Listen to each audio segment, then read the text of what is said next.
che vedo Guidolin ed il ripiego, perché nella mente di Zamparini ci ha fatto sapere che c'è un altro progetto molto, sempre tramite sms, sì, molto più grosso. Vabbè. Stasera svoltiamo.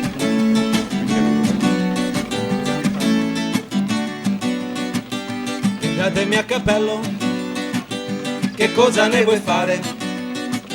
Io voglio stare in testa, così non mi va. Via colantuono, che non è buono, che tutti quanti fa arrabbiare, lasciandoci a guardare. Che rabbia mi fa.